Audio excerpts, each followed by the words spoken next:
नमस्कार साथियों, आर्या सक्सेस मंत्र में आपका स्वागत है। हम लोग इस वीडियो में झारखंड का इतिहास से का एक टॉपिक है झारखंड का जनजातीय विद्रोह। तो इसमें जितने भी जनजातीय विद्रोह है उसका एक सीरीज के रूप में हम लोग पढ़ेंगे, ठीक ना। तो यह जो है झारखंड का जो इतिहास है, या झारखंड के सभी एग्ज़ाम जितने भी अभी आगामी एग्ज़ाम है झारखंड से संबंधित सारे एग्ज़ाम के लिए टॉपिक बहुत ही इंपॉर्टेंट, क्योंकि जनजातीय विद्रोह से क्वेश्चन तो रहता ही है। आप कोई भी क्वेश्चन का पेपर उठा के देख लो प्रीवियस ईयर का झारखंड से संबंधित, उसमें आपको जनजातीय विद्रोह से क्वेश्चन रहेगा ही। सबसे पहला विद्रोह जो हुआ था जनजातीय विद्रोह में वो ढाल विद्रोह। तो चलिए वीडियो शुरू करते हैं। पहला जो है ढाल विद्रोह के बारे में जानते हैं। ढाल विद्रोह को 10 वर्षीय विद्रोह भी कहते हैं, क्योंकि ये 10 वर्ष चला था, 1767 से 1770 तक, ठीक। इसका नेतृत्व किसने किया था? जगन्नाथ ढाल ने। जगन्नाथ ढाल ने किया था। ये सब टॉपिक एकदम याद रखना है। कब प्रारंभ हुआ था? 1767 में। तो चलिए इसके बारे में डिटेल से जानते हैं। तो ढाल विद्रोह झारखंड में अंग्रेजों का प्रवेश सर्वप्रथम सिंहभूम की ओर से हुआ था। याद रखना है कि झारखंड में क्वेश्चन पूछेगा कि अंग्रेजों का प्रवेश सर्वप्रथम कहाँ हुआ था, तो सिंहभूम की ओर से। उसके विद्रोह में प्रथम विद्रोह इसी क्षेत्र में हुआ। अब सिंहभूम में जब हुआ तो विद्रोह वहीं से स्टार्ट हो गया था। अंग्रेज को जब प्रवेश किया था तो अंग्रेज का विद्रोह करने लगा, यानी उसका विरुद्ध में यानी एक आंदोलन चलाने यानी विद्रोह करना स्टार्ट कर दिया था। तो 1767 ईस्वी में क्या हुआ था कि सिंहभूम में अंग्रेजों के प्रवेश के तुरंत बाद ढालभूम के अपदस्थ राजा यानी ढालभूम का यानी पद से जो हटा हुआ राजा कौन था? जगन्नाथ ढाल के नेतृत्व में एक व्यापक विद्रोह हुआ, ठीक। और यह विद्रोह 10 वर्ष तक चला, इसीलिए इसका नाम क्या पड़ गया? 10 वर्षीय विद्रोह। अंततः क्या होता है कि 1700 मतलब कि लड़ाई चलते रहा। जगन्नाथ ढाल को यानी अपदस्थ कर दिया था, यानी राजा के पद से हटा दिया था। इसीलिए उसके बदले किसको बना दिया था? राजा नीबू ढाल को। तो नीबू ढाल को जो बनाया था, तो अपदस्थ राजा जगन्नाथ ढाल ने ही क्या किया?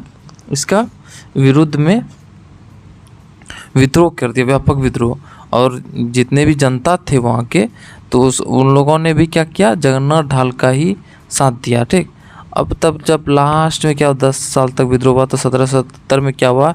जब कंपनी सरकार ने जगन्नाथ ढाल को पुनः ढालभूम का राजा स्वीकार कर लिया ना, तो ये विद्रोह धीरे धीरे अपने आप समाप्त हो गया, ठीक। समझ में आया? तो यह जो है ना, तब यानी स्वीकार करते विद्रोह शांत हो गया। अंततः क्या हुआ कि इस तरह सामंती नेतृत्व में हुए जनजातीय किसानों के इस विद्रोह को आंशिक सफलता प्राप्त हुई थी। अब हम लोग दूसरा विद्रोह के बारे में पढ़ते हैं, चुआर विद्रोह। ये कब से कब तक चला? 1769 से 1805 तक। याद रखना है चुआर विद्रोह ये जो है 1769 से 1805 तक चला।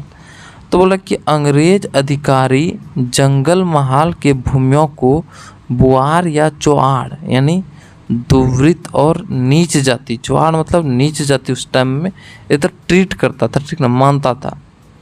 चौहान तो कौन किसको? जंगल महल के भूमिकर को, यानी जो भी भूमि रहता था, यानी किसान जो भी होता था उन लोगों को चौहान कहते थे। कहाँ? जंगल महल। तो जंगल महल में कौन कौन सा हिस्सा है? जंगल महल का जो एरिया है अब 2 स्टेट में बढ़ गया है। कुछ झारखंड के स्टेट में आ गया है और कुछ वेस्ट बंगाल के चल गया है, ठीक। तो बोला कि चुआर जो है ना, जंगल साफ करके, यानी जंगल में जो रहते थे उस समय उसी को चुआर कहता था। तो चुआर लोग क्या करता था? जंगल साफ करके खेती करते थे, पशु पक्षी का शिकार करते थे और जंगल में पैदा होने वाली वस्तुओं को बेचकर गुजारा करते थे, ठीक। उनमें से अधिकांश स्थानीय जमींदारों के यहाँ पाइका यानी सिपाही का काम करते थे। और भी बहुत सारा जमींदार के यहाँ जो है ना पाइक यानी सिपाही को ही पाइक कहता था, उसमें काम करता था। और उसको उसमें वेतन, याद रखना, उसको वेतन नहीं देता था, वेतन के बदले उसको ज़मीन दे दिया जाता था। और जो ज़मीन देता था उसी को पाइकान ज़मीन कहलाता था। तो अंग्रेज शासकों ने क्या किया कि कब्जा जमाते हुए चुआरों की पुश्तैनी जमीन छीनकर नए जमींदारों के हाथों बेच देता था, ठीक। अंग्रेज शासक क्या करता ने कब्जा जमाते ही चुआरों का जो पुश्तैनी ज़मीन होता था उसको छीन कर जमींदारों के हाथों बेचता था और इन जमींदारों के साथ मिलकर नई प्रजा बसाना चाहता था। साथ ही पाइकों को हटाकर पाइक से लाकर पुलिस को उनकी जगह नियुक्त किया गया। ठीक, इससे हजारों पाइक, यानी क्या करता था जमींदार लोग, जो वहाँ का लोकल पाइक होता था यानी सैनिक, उसको हटाकर बाहर से पुलिस लाता था, उसको नियुक्त करता था। इससे हजारों पाइक जमीन, घर द्वार, जीविका का साधन सब कुछ खो कर दर बदर भटकने लगा था। ठीक, इन पाइकों यानी सिपाहियों और किसानों की सम्मिलित शक्ति ने विद्रोह में आग लगा दी, जिससे आग बुझाना अंग्रेज सरकार के लिए कठिन हो गया था। इसके अलावा जो क्या था कि अंग्रेज शासकों ने बेशुमार बढ़ाए गए राजस्व को चुकाने में असमर्थ हो गए और जमींदारों के हाथों जमीन छीन ली गई। जमीन खो चुके जमींदारों में से कुछ विद्रोह में शामिल हो गया। यह विद्रोह काल, लगान में वृद्धि, जमीन की नीलामी, अन्य आर्थिक मुद्दों को लेकर किया गया था। ठीक ना। चुआर विद्रोह का प्रमुख नेता कौन कौन था? रघुनाथ महतो, श्याम गंजम, सबल सिंह, जगन्नाथ मंगल सिंह, तुजन सिंह, लाल सिंह, मोहन सिंह। रघुनाथ महतो ने 1969 में नारा किया था, तो ये इंपॉर्टेंट हो जा रहा है, अपना गाँव अपना राज, दूर भगाओ विदेशी राज। चुआर विद्रोह के दमनकर्ता कौन कौन था? लेफ्टिनेंट नन, कैप्टन फोर्बिस और लेफ्टिनेंट गुडियार। ठीक, करीब 30 वर्षों तक चुहारों के उपद्रव के कारण पूरे इलाके में अशांति बनी रही, यानी 30 साल तक चलते रह गया। कंपनी सरकार ने साझा किया कि पाइकों, किसानों और जमींदारों के कुछ सुविधाएं, जैसे कि पाइक को उनकी ज़मीन की वापसी, राजस्व की बाकी के पड़ताल पर, जमींदारों के ज़मीन की नीलामी पर हो रोक और जमींदारों एवं घटवालों के पुलिस विद्रोह के पुनर्स्थापन की आदि की दिए बगैर इलाके में जो है ना शांति संभव नहीं था।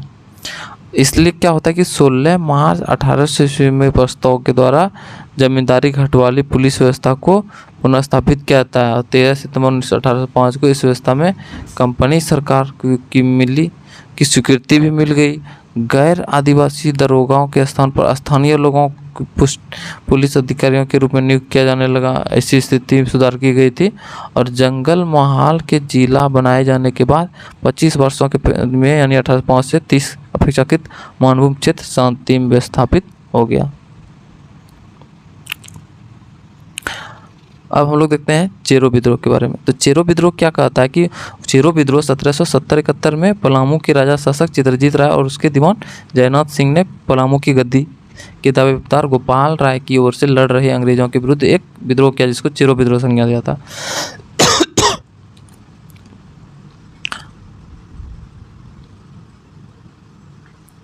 यह पलामू की राजगद्दी पर कब्जा करने का लड़ाई थी। अंततः अंग्रेज क्या करता है, कैप्टन जैकब कैमक चेरो विद्रोह के द्वारा पलामू किला में कब्जा करने में सफल हुआ और 1 जुलाई 1771 में गोपाल राय को पलामू का राजा फिर से घोषित कर दिया।